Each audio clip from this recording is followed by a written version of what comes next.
I'm Bryn Hollingsworth, 52, and I built a multi-million-dollar real estate empire from a single studio apartment.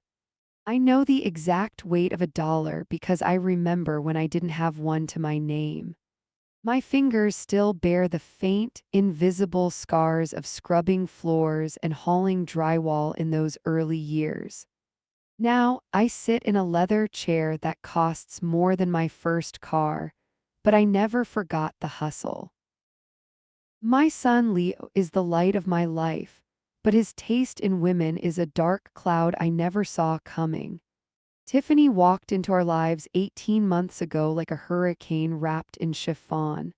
She has a way of tilting her head that makes her look innocent, but her eyes are always scanning the room for the most expensive object.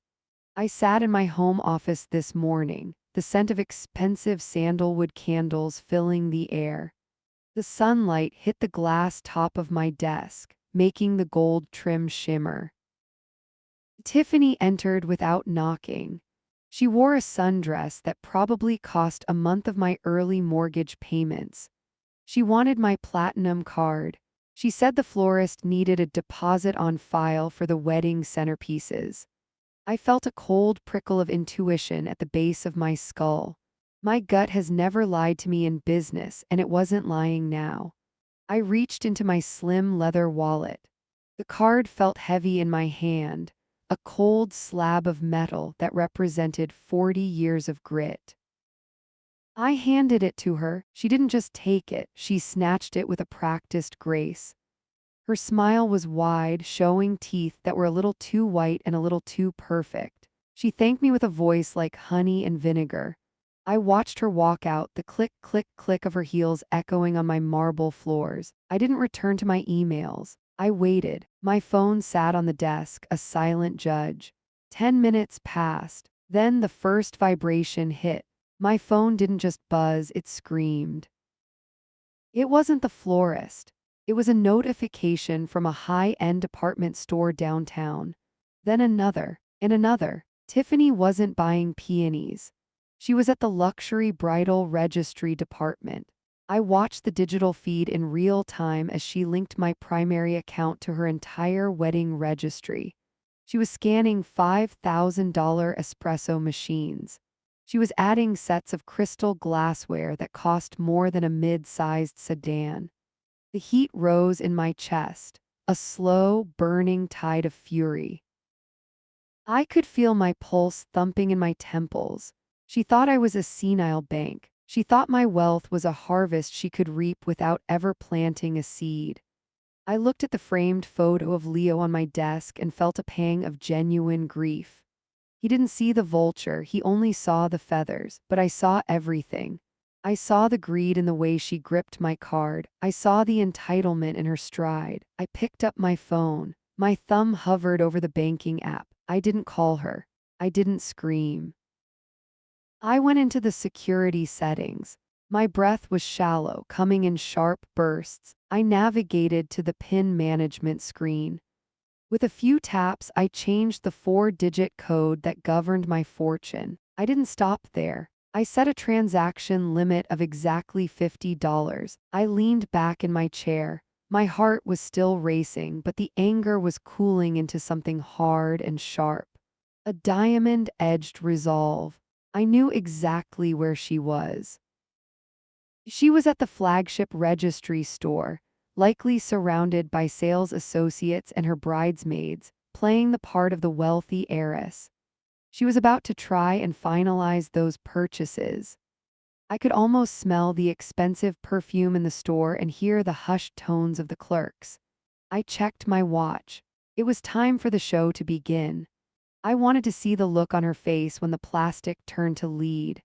I grabbed my keys and headed for the door, my heels striking the floor with the rhythm of a war drum. I wasn't just a mother-in-law. I was the woman who built the empire she was trying to burn down, and I was about to show her exactly how I defended my borders. My hands were steady as I gripped the steering wheel of my car. I felt a strange, cold clarity. Tiffany wanted a wedding to remember.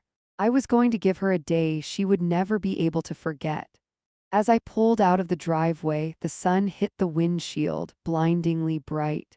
I didn't blink. I drove straight toward the center of the storm she had created, ready to watch her world crumble at the swipe of a card. I'm Bryn Hollingsworth, 52, and I built a multi-million-dollar real estate empire from a single studio apartment. I know the weight of every cent because I earned it in blood, sweat, and sleepless nights. I sat in my home office, the silence of the room feeling like a heavy shroud. The scent of expensive sandalwood candles usually calmed me, but today it felt cloying. My phone sat on the polished mahogany desk, a black mirror reflecting my own grim expression. Then it began. A soft vibration against the wood, then another, and another. My phone didn't just buzz, it screamed with the frequency of a frantic heartbeat. I picked it up, the glass cold against my palm. My thumb swiped the screen and the notifications flooded in like a broken dam. 5 figures. My breath hitched in my throat. Tiffany wasn't at the florist. She was at the most exclusive registry boutique in the city, and she was treating my credit limit like a high-score challenge. The first notification was for $12,000. Hand-painted Italian ceramics. I could almost feel the smooth, glazed surface of the plates under my fingertips. I imagined Tiffany running her manicured hand over them, a smug smile playing on her lips. She wasn't just buying dishes. She was buying a legacy she hadn't earned. My stomach churned. I remember when I used to eat off paper plates because I couldn't afford a set from the thrift store. The next alert popped up. $8,000. Egyptian cotton linens woven with a thread count that probably felt like clouds. I felt a cold prickle of sweat break out along my hairline. These weren't essentials. This wasn't for a wedding. This was a calculated looting of my life's work. She was using my sweat and tears to buy a social status that she thought came with a wedding ring. I looked at the notifications, my eyes blurring for a second. The numbers danced on the screen. $5,000 for a silver tea service. $7,500 for crystal stemware. My blood turned to ice. It wasn't just the money. It was the sheer, unadulterated entitlement. She thought I was a bottomless well. She thought that because she had charmed my son, she had conquered me. I felt a sharp pain in my jaw and realized I was clenching my teeth so hard they might crack. I thought back to the early 90s. I remembered the smell of drywall dust and the way my back used to ache after 14-hour shifts. I remembered the fear of a bounced check. Every dollar in my account was a piece of my soul. And there she was, swiping my platinum card with the casual indifference of someone who had never known a day of hunger. I stood up, my chair screeching against the floor. I paced the length of my office, the heels of my shoes clicking like a countdown. My heart was a hammer in my chest, thudding against my ribs with a rhythmic fury. I looked out the window at the manicured lawn, the bright green grass a testament to the order I kept in my life. Tiffany was chaos. She was a parasite wrapped in silk. I sat back down. My hands were shaking, but my mind was suddenly terrifyingly clear. I opened my banking app. The interface was sleek and cold. I navigated to the security settings. My thumb hovered over the PIN management screen. I felt a surge of adrenaline, a rush that felt like a drug. I tapped in the new numbers, 4 digits that would change everything. I didn't stop there. I went into the spending controls. I watched my finger slide the limit bar all the way to the left, $50. I set the transaction limit to $50. Anything more would require a manual override that only I could provide. I felt a dark, sharp satisfaction settle in my gut. It was the same feeling I got when I closed a hostile takeover. I leaned back in my chair and closed my eyes. I could picture the scene at the registry. I could see the high-end boutique with its vaulted ceilings and hushed atmosphere. I could see the sales associates, dressed in black, hovering around Tiffany like she was royalty. I could see the mountain of luxury goods piled on the counter, waiting to be boxed in signature blue paper. She would be standing there, probably holding a glass of complimentary champagne. She would be laughing with her bridesmaids, talking about the generosity of her future mother-in-law. She would reach into her designer bag and pull out my card. She would hand it over with a flourish, expecting the world to bow. I checked my watch. The boutiques downtown would be closing their registers for the morning rush soon. I grabbed my keys from the desk. They felt heavy, the weight of my car and my home and my life all hanging from a single ring. I walked out of my office, my stride long and purposeful. I didn't call Leo. I didn't text Tiffany. I wanted to see this. I needed to be the witness to the moment her fantasy collapsed. I walked through my house, the marble floors echoing my resolve. I felt like a general heading into a decisive battle. I stepped into the garage and climbed into my car. The engine roared to life, a low, powerful growl that matched the vibration in my own chest. As I backed out of the driveway, I looked at my reflection in the rearview mirror. My eyes were hard. My mouth was a thin, determined line. I wasn't just protecting my money. I was protecting the girl I used to be, the one who worked until her fingers bled. I was the architect of this empire, and I was about to show Tiffany that the gates were officially closed. I drove toward the city, the sun blindingly bright against the windshield, ready to watch the plastic in her hand turn to useless, dead weight. I'm Bryn Hollingsworth, 52, and I built a multi-million-dollar real estate empire from a single studio apartment. I didn't get to where I am by letting people walk over me, and I certainly didn't get here by ignoring the fine print. The Sunday sun felt like a spotlight as I walked into the garden terrace of the Carlton. The air was thick with the scent of blooming jasmine and the expensive, buttery aroma of hollandaise sauce. It was the kind of place where people spoke in hushed tones about trusts and offshore accounts. I saw them immediately. Leo was adjusted his tie, looking handsome but tired. Tiffany sat across from him, draped in a cream-colored silk wrap that probably cost more than my first car.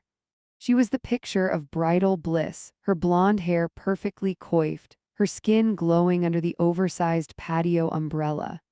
My heels clicked against the flagstone floor, a steady, rhythmic beat that felt like a countdown. My heart was hammering against my ribs, a dull thud that I could feel in the tips of my fingers.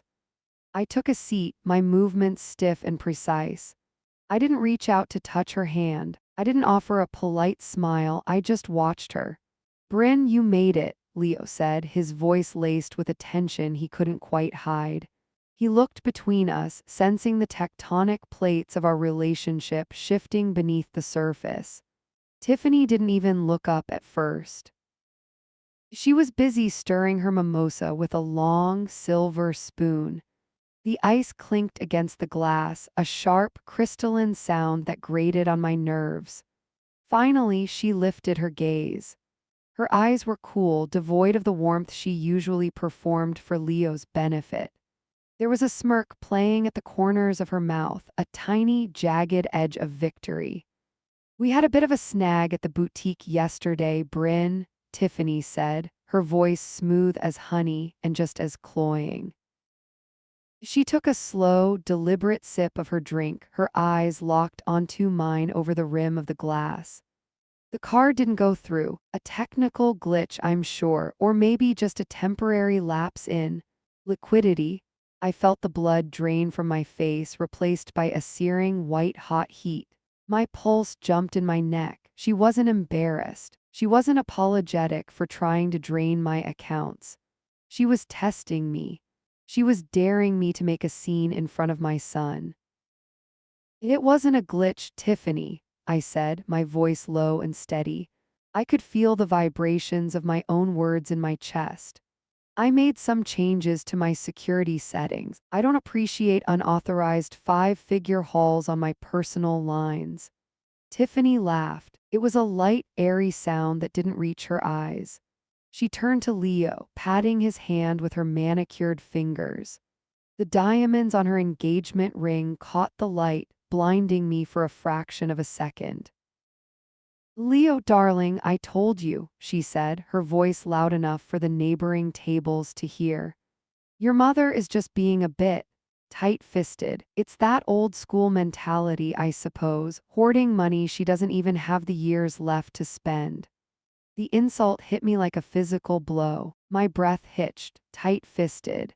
She used the word like a slur. She looked at me with a mixture of pity and contempt, as if I were a gardener refusing to share a surplus of tomatoes.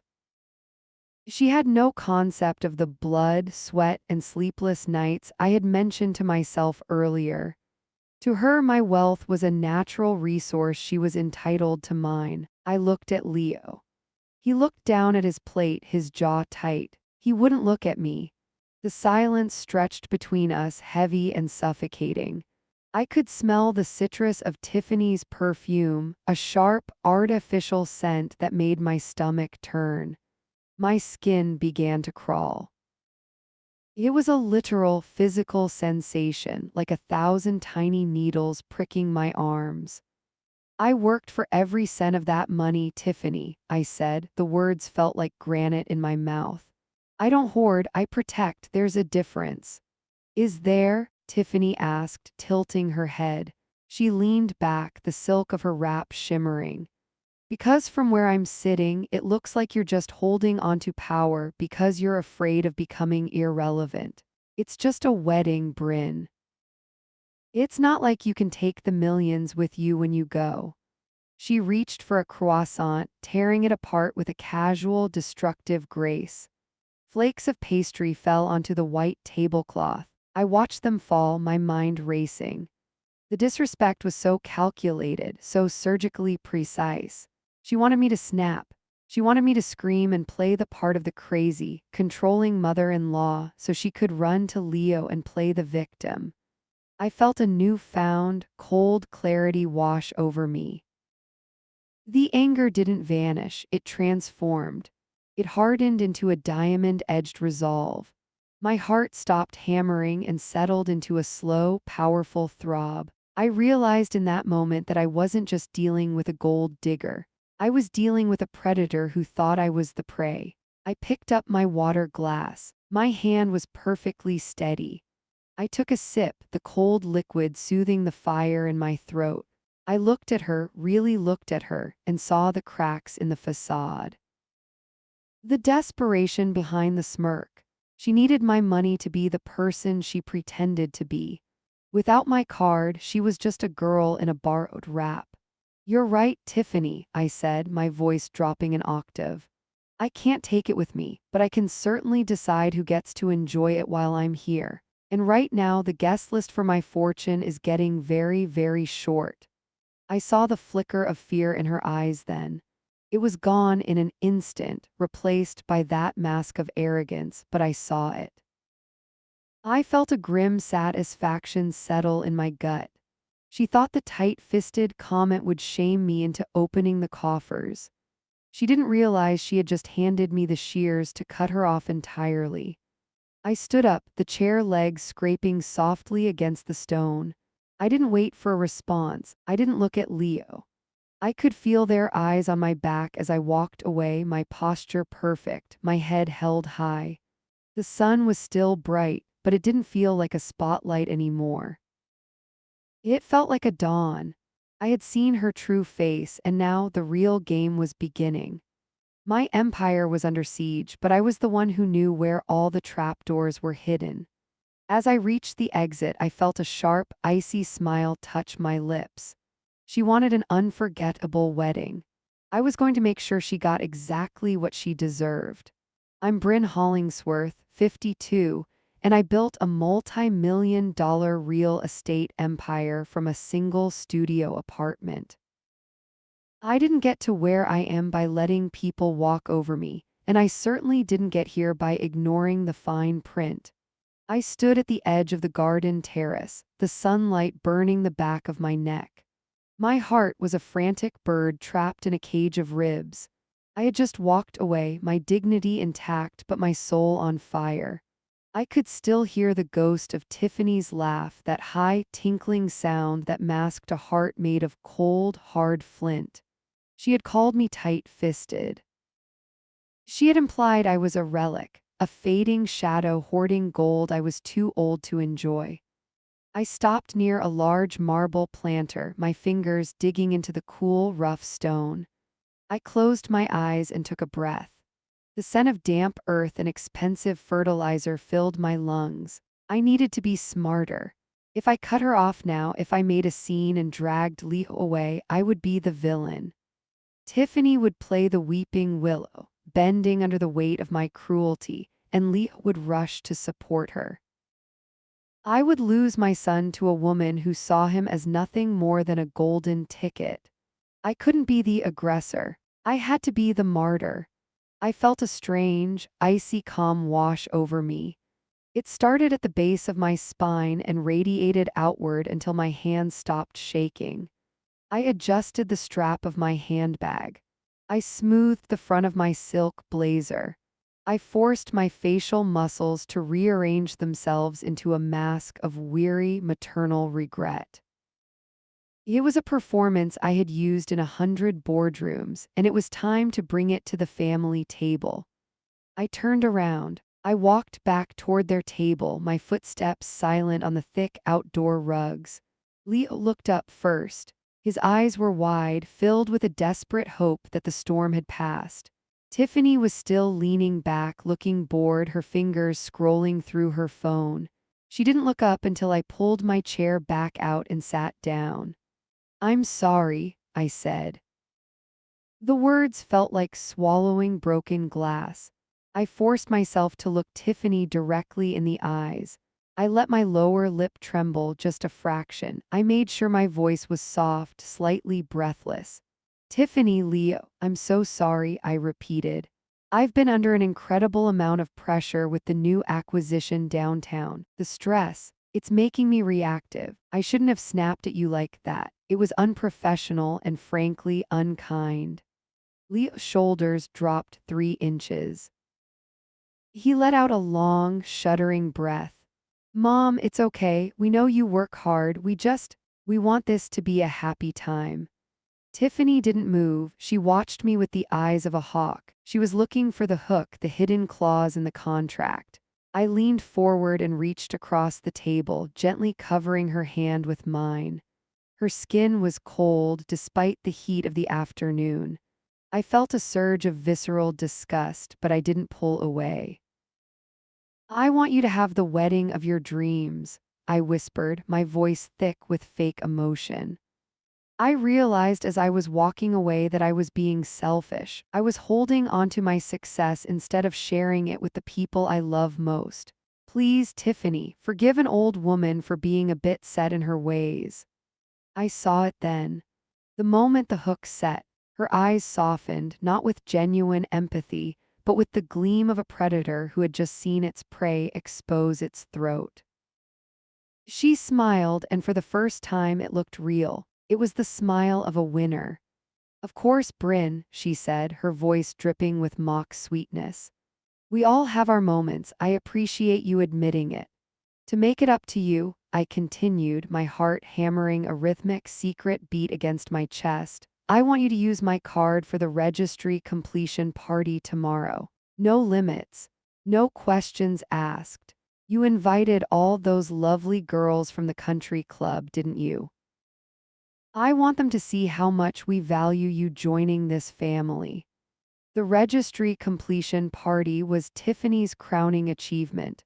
It was a high society event at the most exclusive boutique in the city, where she would finalize her gift list in front of 60 of the most influential women in our circle. It was a display of wealth, a coronation. "The black card?" Tiffany asked, her voice breathless. "The black card," I confirmed. I reached into my wallet and pulled it out. The plastic felt heavy, a lethal weapon disguised as a tool of convenience. I slid it across the white linen tablecloth. The pin is still the same. I've cleared the security flags with the bank. Go wild, Tiffany, buy the baccarat, buy the silver. Show them all what it means to be a Hollingsworth. She snatched the card off the table. Her movements were quick, almost frantic. She tucked it into her designer clutch with a snap that sounded like a gunshot. I watched the triumph flare in her nostrils. She thought she had broken me. She thought she had finally bullied the matriarch into submission. "Thank you, Bryn," she said, her tone already shifting back to one of casual superiority. "I'll make sure everything is perfect. It's going to be the event of the season." I smiled back at her. It was a perfect, practiced smile. Inside, I was counting down the hours. I had already changed the pin via my mobile app 5 minutes ago while standing by the planter. The same pin she held in her head was now a useless string of numbers. I watched her order another mimosa, her confidence soaring. She was already mentally spending tens of thousands of dollars. She was imagining the looks on her friends' faces as she swiped that card for the final, massive total. She was dreaming of her moment in the spotlight. I felt a dark, pulsing satisfaction in the pit of my stomach.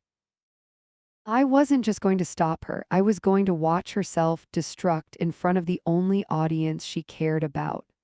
The piece was a lie. The apology was a trap. And as I sat there sipping my bitter espresso, I realized I had never felt more alive. The stage was set for her humiliation, and I had the front row seat.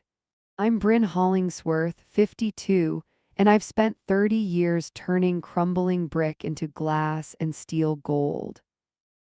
I built a multi-million-dollar real estate empire from a single studio apartment.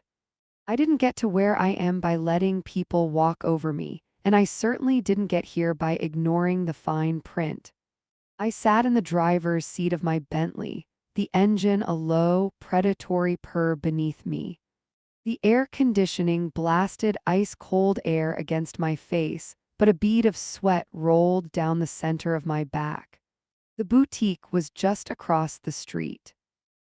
It was a temple of white marble and floor-to-ceiling glass where Tiffany was currently holding court. I looked at the clock on the dashboard. 1 hour. 1 hour until the grand finale. 1 hour until she tried to swipe my life's work to buy her way into a world she didn't belong in. My hands were shaking. I stared at them, my knuckles white as I gripped the hand-stitched leather of the steering wheel. This wasn't fear. It was the cold, electric adrenaline of a hunt. I pulled my phone from my bag. The screen glowed, a harsh blue light in the shaded interior of the car.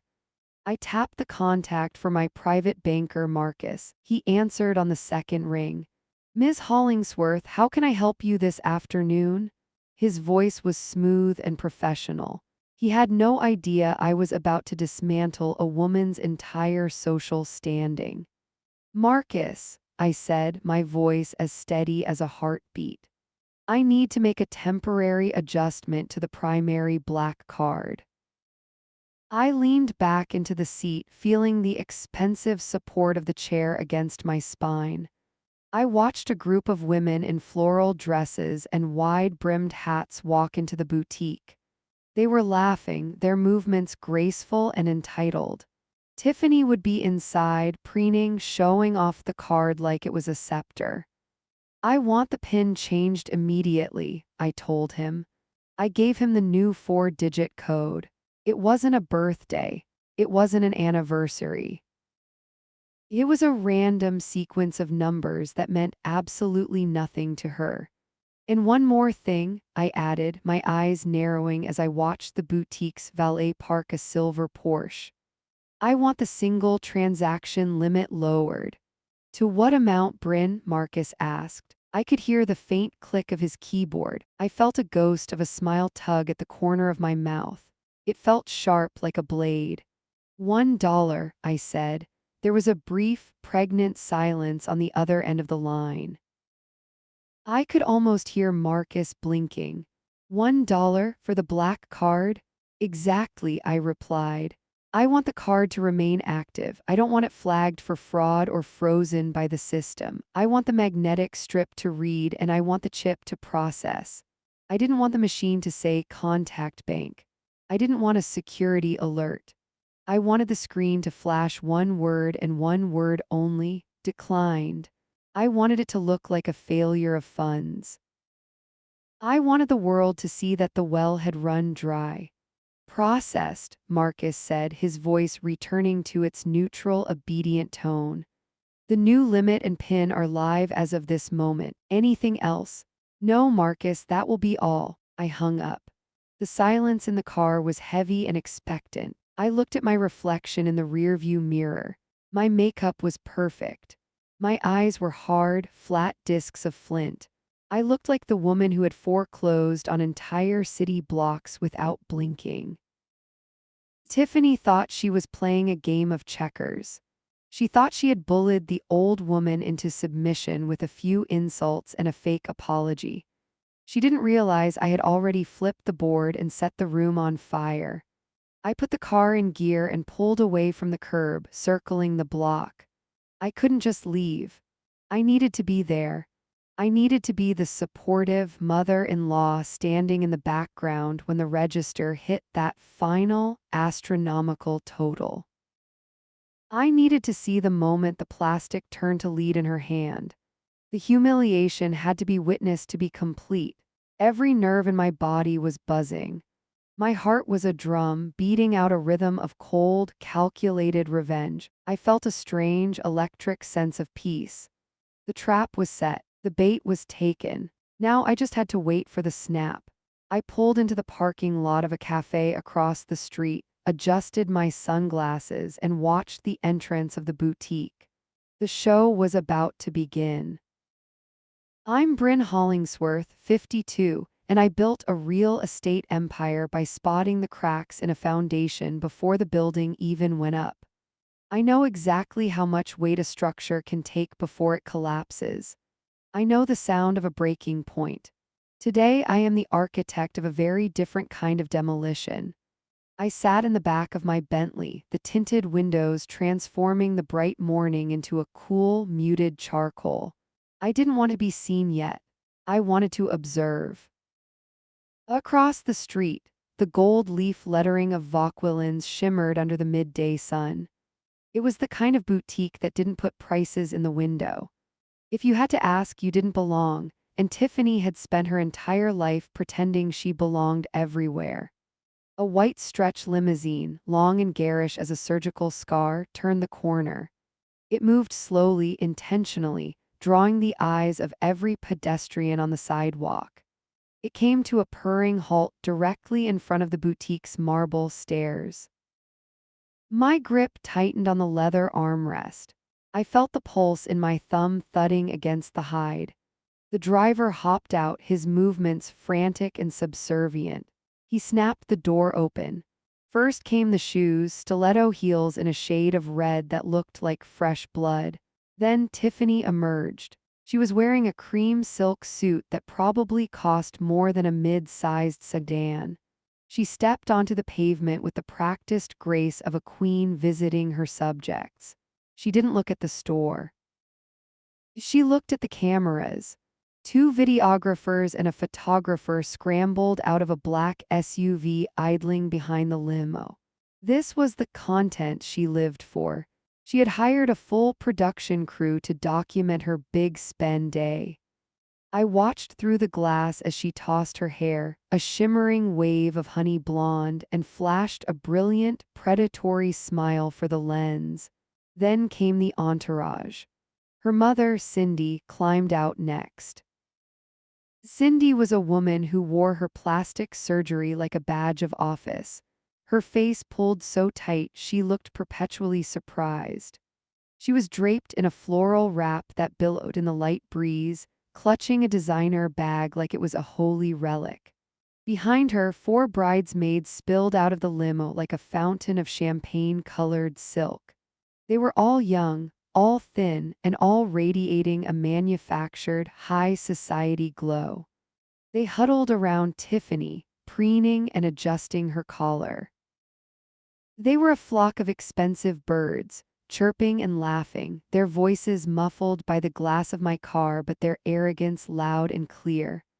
I felt a cold, sharp tang of adrenaline rise in my throat. My skin felt electric.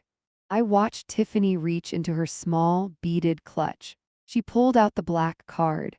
She held it between 2 fingers, waving it toward the camera with a playful wink. She was showing the world her power. She was showing them my life's work, as if it were a toy I had surrendered to her.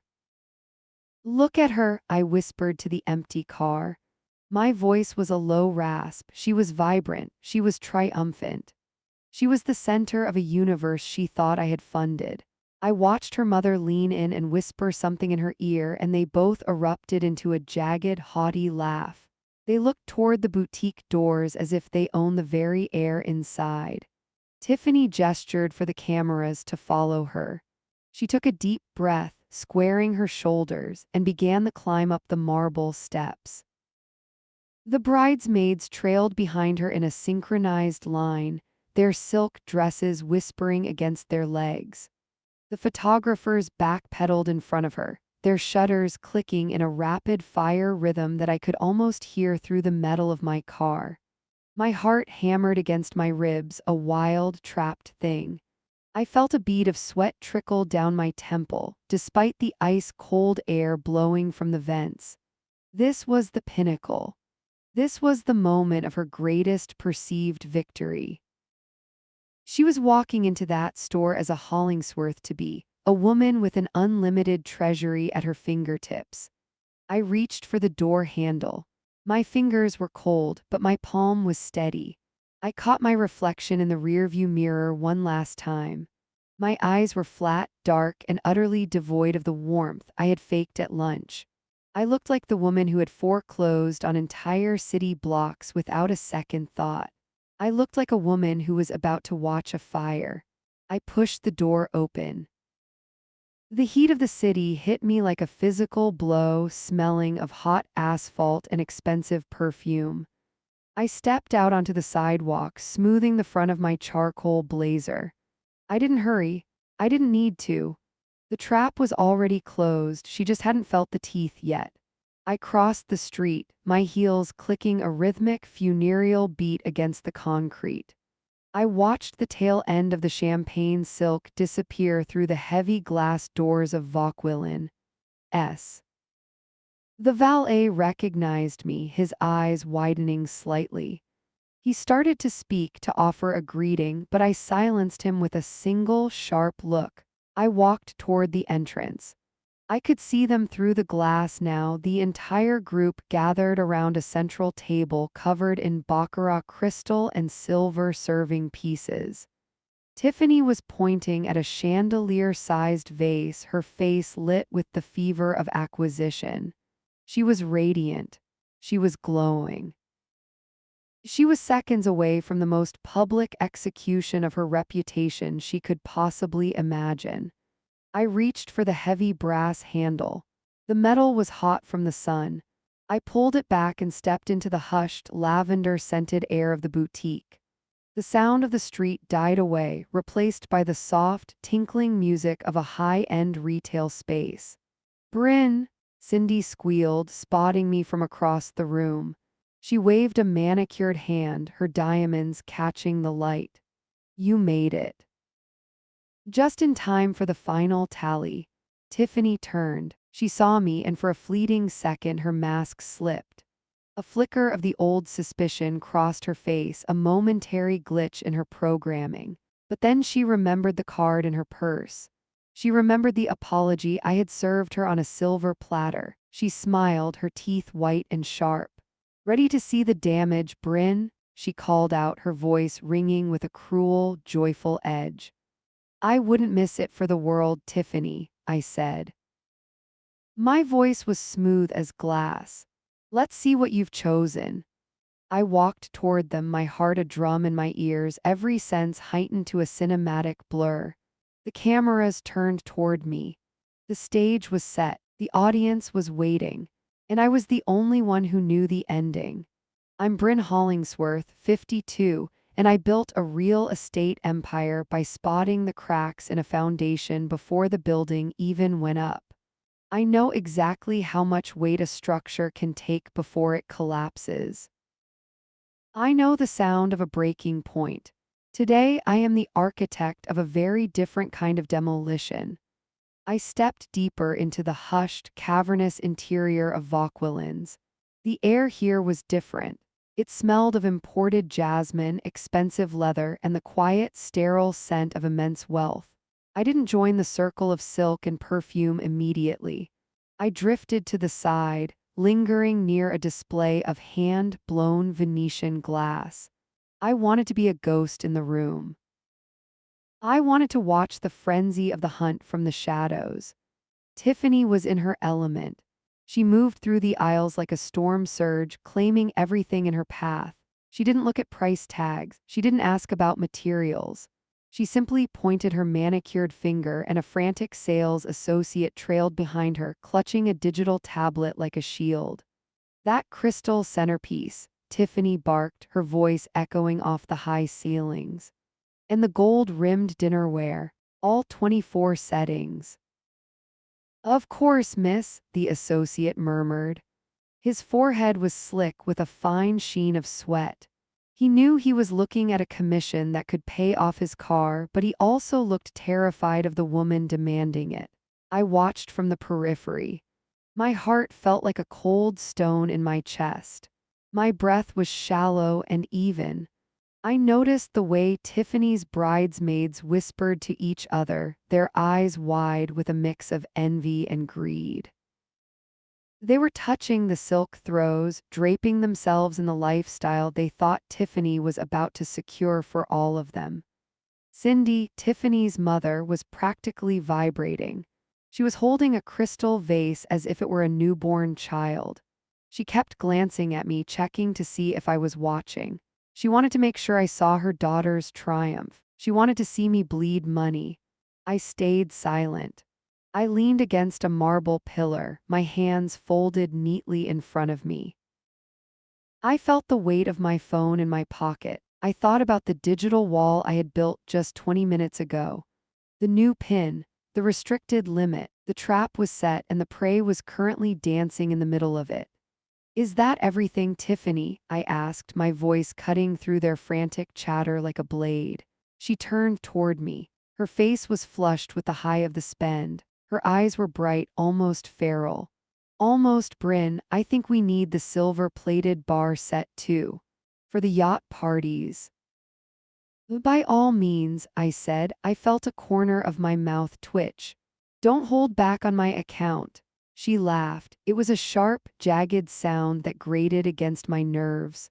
"Oh, I won't, trust me." The group migrated toward the central register.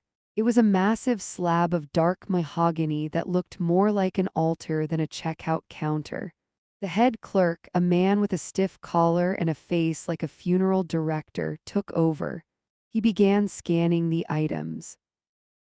The digital display on the customer-facing screen began to climb. $10,000, $20,000, $35,000. The bridesmaids gathered around the screen, huddled like they were watching a countdown to a rocket launch. They were giggling, their voices rising in pitch with every beep of the scanner. $48,000. One of them squealed, clutching Tiffany's arm. "Tiff, this is insane. You're literally a legend." Tiffany preened. She adjusted the lapel of her cream suit. Her chin tilted at an angle that suggested she was already imagining her portrait hanging in the Hollingsworth estate. She looked at the cameras, which were now positioned to capture the grand finale. The videographer was circling the counter, getting the close-up shots of the total. $57,842, the clerk announced. His voice was devoid of emotion, but I saw his fingers tremble slightly as he hit the final button. The silence that followed was heavy. It was the kind of silence that precedes a lightning strike. Tiffany didn't hesitate. She reached into her beaded clutch with the practiced ease of a woman who had never known a no that she couldn't buy her way out of. She pulled out my platinum card. The metal caught the light, gleaming with a cold, silver promise. She held it up for the cameras. She gave a small, mocking wink to the lens. "Put it on the card," she said, her voice dripping with a casual, devastating arrogance.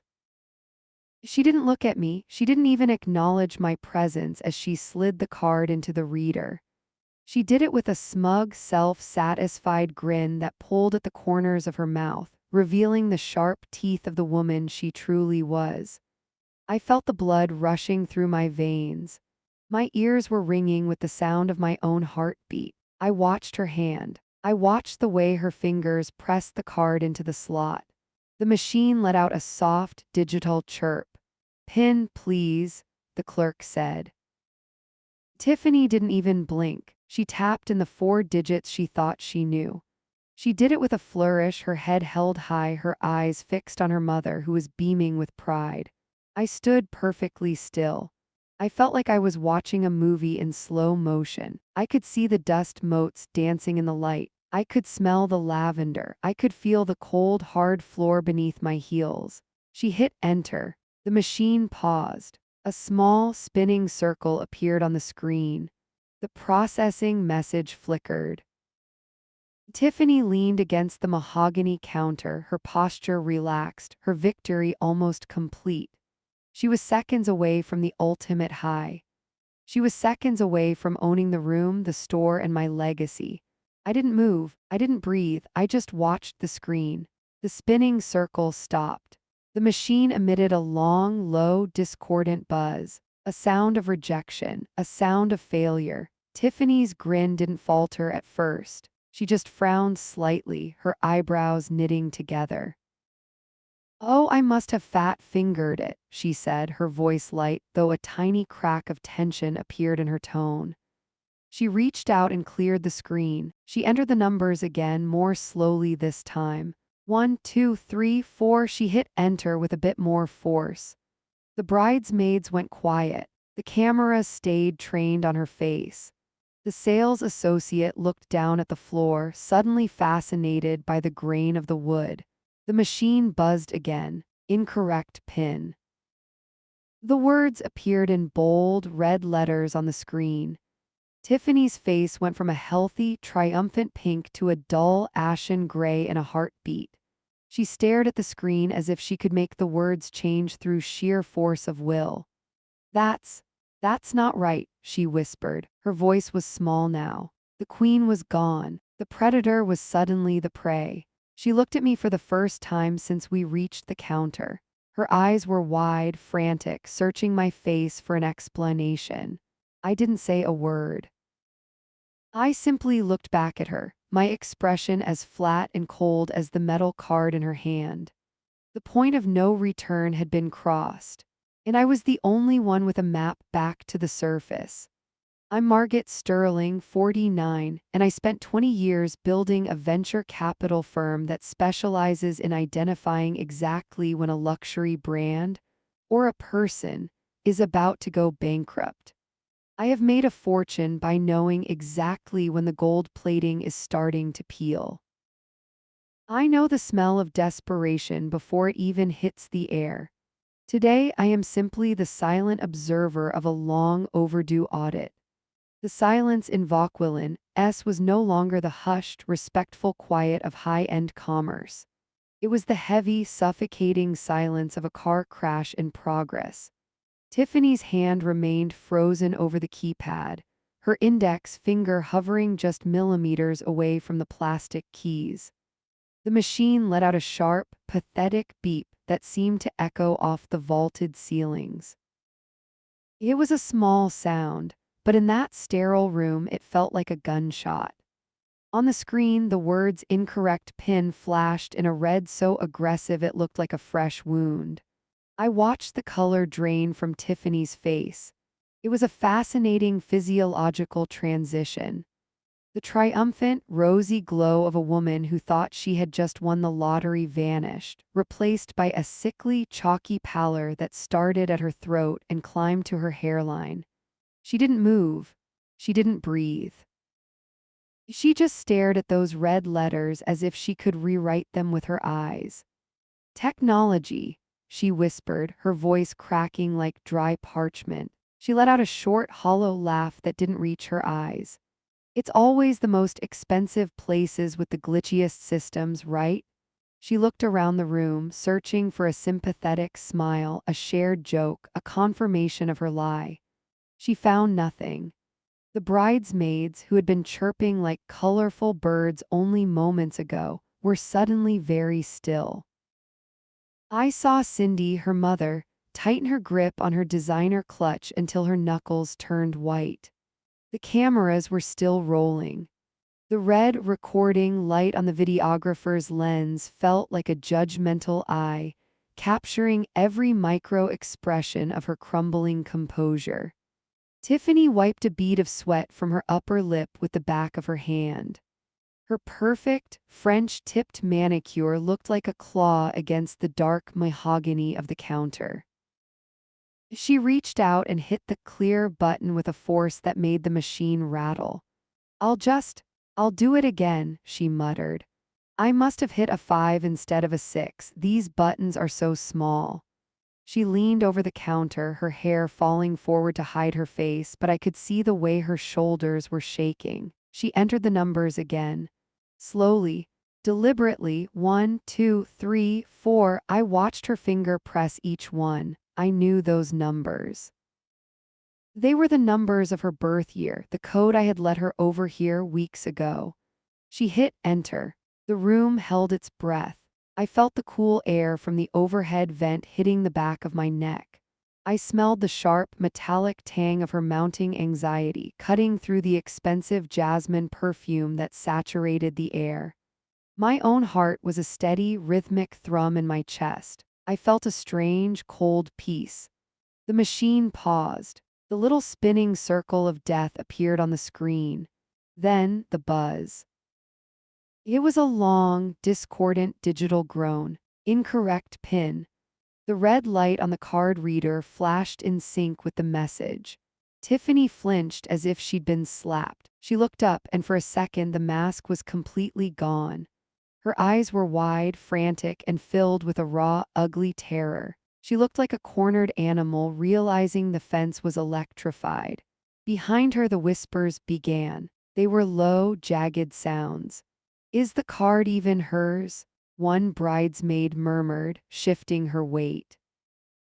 I thought Bryn gave her the limit, another whispered, her voice laced with a sudden, sharp edge of judgment. The social hierarchy in the room was shifting in real time. The vultures were starting to circle their own. I turned my gaze to the boutique manager. His name was Julian, and he had spent the last hour treating Tiffany like royalty. He had brought her sparkling water in lead crystal. He had bowed. He had used her name in every sentence. Now I watched his spine stiffen. His professional, sycophantic smile didn't just fade. It vanished into a thin, hard line of clinical assessment. Julian cleared his throat. The sound was dry and dismissive. He reached out and pulled the card reader back toward his side of the mahogany altar. Perhaps, Julian said, his voice dropping an octave into a tone of icy politeness, there is an issue with the authorization on the account holder's end. He didn't look at Tiffany when he said it. He looked directly at me. He was a man who knew where the power truly sat, and he had just realized he'd been bowing to the wrong person. I have the pin, Tiffany stammered. She reached for the card, but Julian's hand stayed firmly on the device. Bryn, tell him there's something wrong with the card. She turned to me, her face a mask of desperate pleading. She wanted me to jump in. She wanted me to play the role of the doting, wealthy mother-in-law and fix the embarrassment. She expected me to pull out my phone, call the bank, and apologize for the misunderstanding. I didn't move a muscle. I didn't offer a reassuring smile. I simply tilted my head, looking at her with the same detached interest I would use to examine a faulty piece of plumbing. I gave you the card, Tiffany, I said. My voice was calm, level, and carried to every corner of the silent room. And I gave you the code. If the machine says it's incorrect, then I suppose the machine knows something we don't. But it worked yesterday, she cried, her voice rising to a shrill, panicked pitch. The bridesmaids went dead silent. The manager's eyebrows shot up. Yesterday, I asked, allowing a hint of cold curiosity to enter my tone. I don't recall us shopping yesterday. Tiffany froze. She realized too late that she had just admitted to using the card behind my back. The trap didn't just snap shut, it crushed her. She looked at the screen. She looked at the cameras. She looked at the $57,000 worth of luxury items piled on the counter. The crystal, the silver, the silk, all of it suddenly looking like junk. The sound of the machine beeped one last time, a final, mocking punctuation mark on her social suicide. I stood there, wrapped in my cashmere coat, and watched the foundation of her lies crumble into the expensive dust of Vauquelin's floor. I'm Margaret Sterling, 49, and I spent 20 years building a venture capital firm that specializes in identifying exactly when a luxury brand or a person is about to go bankrupt. I have made a fortune by knowing exactly when the gold plating is starting to peel. I know the smell of desperation before it even hits the air. Today, I am simply the silent observer of a long overdue audit. The silence in Vauquelin S was no longer the hushed, respectful quiet of high-end commerce. It was the heavy, suffocating silence of a car crash in progress. Tiffany's hand remained frozen over the keypad, her index finger hovering just millimeters away from the plastic keys. The machine let out a sharp, pathetic beep that seemed to echo off the vaulted ceilings. It was a small sound, but in that sterile room it felt like a gunshot. On the screen, the words "incorrect PIN" flashed in a red so aggressive it looked like a fresh wound. I watched the color drain from Tiffany's face. It was a fascinating physiological transition. The triumphant, rosy glow of a woman who thought she had just won the lottery vanished, replaced by a sickly, chalky pallor that started at her throat and climbed to her hairline. She didn't move. She didn't breathe. She just stared at those red letters as if she could rewrite them with her eyes. "Technology," she whispered, her voice cracking like dry parchment. She let out a short, hollow laugh that didn't reach her eyes. "It's always the most expensive places with the glitchiest systems, right?" She looked around the room, searching for a sympathetic smile, a shared joke, a confirmation of her lie. She found nothing. The bridesmaids, who had been chirping like colorful birds only moments ago, were suddenly very still. I saw Cindy, her mother, tighten her grip on her designer clutch until her knuckles turned white. The cameras were still rolling. The red recording light on the videographer's lens felt like a judgmental eye, capturing every micro-expression of her crumbling composure. Tiffany wiped a bead of sweat from her upper lip with the back of her hand. Her perfect, French-tipped manicure looked like a claw against the dark mahogany of the counter. She reached out and hit the clear button with a force that made the machine rattle. I'll do it again," she muttered. I must have hit a 5 instead of a 6. "These buttons are so small." She entered the numbers again. Slowly, deliberately, 1, 2, 3, 4. I watched her finger press each one. I knew those numbers. They were the numbers of her birth year, the code I had let her overhear weeks ago. She hit enter. The room held its breath. I felt the cool air from the overhead vent hitting the back of my neck. I smelled the sharp, metallic tang of her mounting anxiety, cutting through the expensive jasmine perfume that saturated the air. My own heart was a steady, rhythmic thrum in my chest. I felt a strange, cold peace. The machine paused. The little spinning circle of death appeared on the screen. Then the buzz. It was a long, discordant digital groan. Incorrect PIN. The red light on the card reader flashed in sync with the message. Tiffany flinched as if she'd been slapped. She looked up, and for a second the mask was completely gone. Her eyes were wide, frantic, and filled with a raw, ugly terror. She looked like a cornered animal realizing the fence was electrified. Behind her, the whispers began. They were low, jagged sounds. "Is the card even hers?" one bridesmaid murmured, shifting her weight. "I thought Bryn gave her the limit," another whispered, her voice laced with a sudden, sharp edge of judgment. The social hierarchy in the room was shifting in real time. The vultures were starting to circle their own. I turned my gaze to the boutique manager. His name was Julian, and he had spent the last hour treating Tiffany like royalty. He had brought her sparkling water in lead crystal. He had bowed. Now I watched his spine stiffen. His professional, sycophantic smile didn't just fade, it vanished into a thin, hard line of clinical assessment. Julian cleared his throat. The sound was dry and dismissive. He reached out and pulled the card reader back toward his side of the mahogany altar. "Madam," Julian said, his voice dropping an octave into a tone of icy politeness. 3 failed attempts on a transaction of this magnitude triggers an automatic security protocol. I'm afraid I cannot return this card to you. At this point, I am required to flag this as attempted fraud and contact the account holder's bank and perhaps local authorities.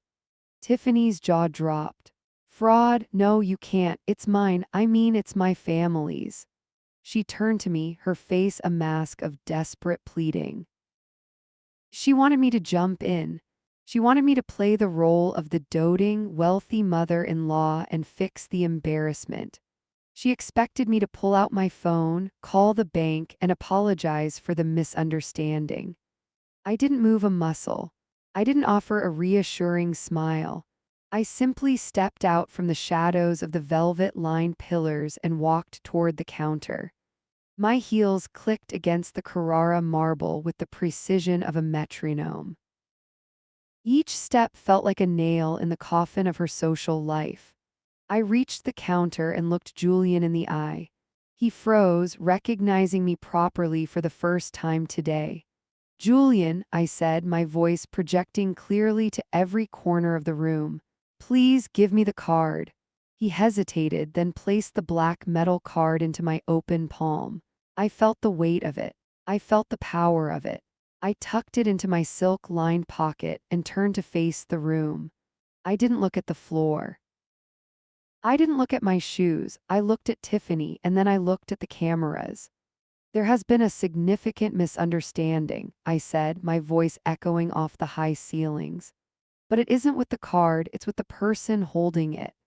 I gestured toward Tiffany, who was shrinking before my eyes. "This woman is an unauthorized user," I stated, making sure my voice hit the back row of socialites who were now leaning in, hungry for the kill. "She is not on this account.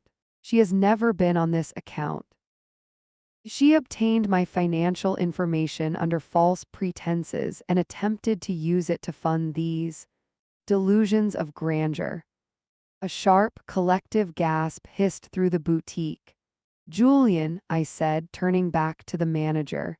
"She is a fraud. I suggest you clear this counter. I have no intention of paying for a single item this woman has touched. And if you wish to call security, you have my full cooperation." Tiffany's face went a bruised, mottled purple. She looked at her bridesmaids, but they were already stepping back, their eyes wide with a mix of horror and glee. She was no longer the bride of the century. She was a common thief caught in a $50,000 lie. I stood there, wrapped in my cashmere coat, and watched the foundation of her life crumble into the expensive dust of the boutique floor. I had spent 20 years identifying failure. Today, I had simply manufactured it. I'm Margaret Sterling, 49, and I've spent my life stripping the masks off people who think they can play in the big leagues without the collateral to back it up. I know exactly what a person looks like the second their credit runs out and their reputation follows. I've seen empires fall, but watching Tiffany's world collapse in the middle of Vauquelin's was the most satisfying audit I've ever conducted.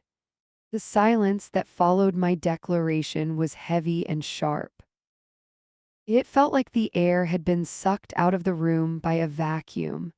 Tiffany's mouth hung open, her lips trembling, the expensive gloss she'd applied an hour ago now looking like a smear of grease.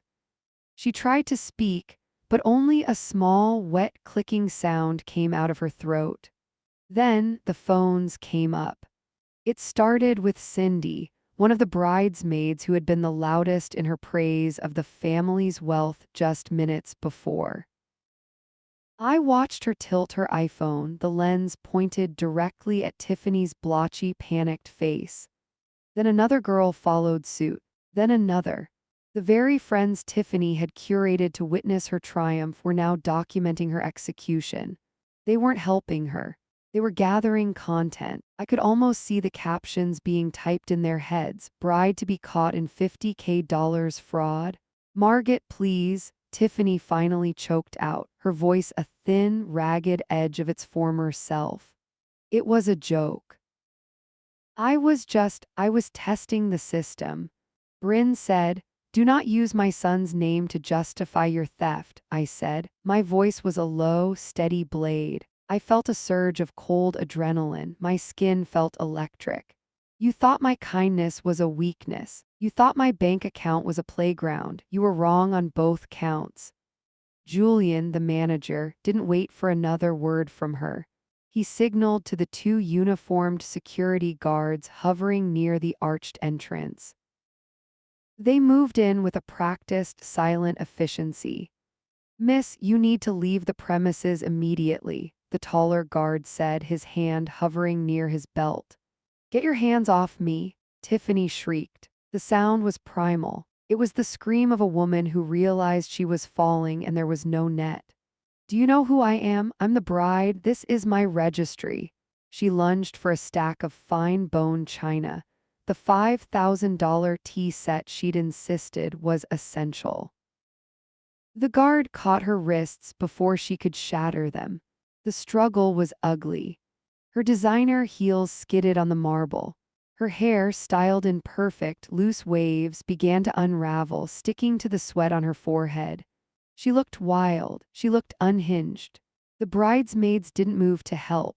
They backed away, their phones held high like glowing shields, capturing every second of her hysterical sobbing as the guards began to physically escort her toward the door. "I'll tell him," she screamed, her head snapping back toward me as she was dragged past the velvet ropes. "I'll tell Bryn you set me up. He loves me. He'll never believe you." I stood perfectly still, my hands folded over my clutch. I watched her get shoved through the glass doors and onto the sidewalk, where a small crowd of tourists had already gathered to watch the spectacle. She was a mess of white silk and smeared mascara, a fallen socialite in the middle of the afternoon rush. I waited until the doors clicked shut. I turned to Julian. "I apologize for the disturbance," I said, my tone as cool as if I were ordering a coffee. "Cancel everything on that list, every single piece." I walked out of the store 10 minutes later. The sidewalk was empty of Tiffany, but the internet was already beginning to hum. By the time I reached my car, the first video had been posted. It was trending within the hour. That night, my house was silent. I sat in my study with a glass of vintage scotch, watching the shadows lengthen across the lawn. The door slammed open at 8:00 p.m. Bryn walked in, his face a mask of such profound exhaustion and shame that I felt a brief, flickering pang of motherly guilt. He didn't say a word. He just sat down across from me and slid his phone across the desk. It was the video from the registry. It had 4 million views. The comments were a bloodbath of people mocking the gold-digging bride. She called me 50 times, Bryn whispered. His voice sounded hollow. She said you changed the pin to humiliate her. She said it was a trap. It was a test, Bryn, I said, looking him dead in the eye. And she failed it before she even reached the keypad. She stole that card from my purse yesterday. She thought she could bleed me dry before the ink was even dry on the marriage license. He looked at the screen, at the woman he thought he loved screaming like a banshee while being hauled out of a boutique. The illusion was gone. The gold plating had peeled off and he was finally looking at the base metal underneath. It's over, he said. He sounded older. I called the venue, I called the caterers, I told her to have her things out by morning.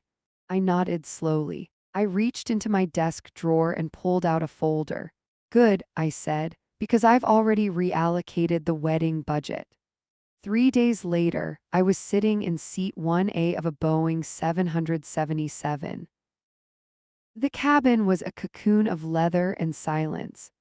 The flight attendant leaned over with a tray of chilled champagne and a small bowl of warmed nuts. "Another glass, Mrs. Sterling?" she asked softly.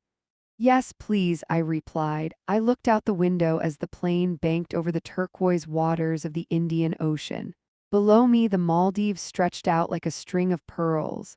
No weddings, no frantic phone calls, no social climbers trying to pick my pockets while I slept. I took a sip of the champagne.